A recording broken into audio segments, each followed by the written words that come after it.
আরে এই তো বাবু ঘুমিয়ে পড়েছে, যাই এবার আমি চুপি চুপি করে উঠে বাসার যত রান্না বান্নার কাজ আছে সবকিছু আমি সেরে ফেলি। আর হ্যাঁ, একটু আওয়াজ করা যাবে না, নাহলে আবার বাবুর ঘুম ভেঙে যাবে।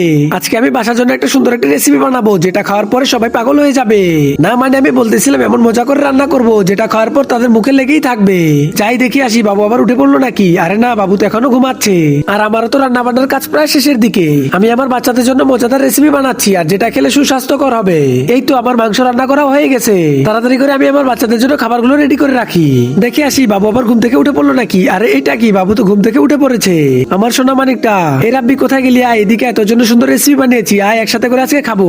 এর আগে তুমি যদি টাকার থেকে মাকে বেশি ভালোবাসো তাহলে এই ভিডিওতে একটি লাইক করে চ্যানেলকে সাবস্ক্রাইব করে দাও, আর অবশ্যই এই ভিডিওর কমেন্টে আই লাভ ইউ মা লিখে যাও। রাব্বি এই যে নে, খেয়ে দেখ আর আমাকে জানা আজকের রেসিপিটা কেমন হয়েছে। আরে মা, তোমার হাতে তো সত্যি অনেক জাদু রয়েছে, আজকের রেসিপিটা অনেক সুন্দর হয়েছে, তুমিও একটু খেয়ে দেখো। হ্যাঁ রে রাব্বি, সত্যি অনেক সুন্দর হয়েছে। বন্ধুরা তোমরা সাবস্ক্রাইব করে দাও।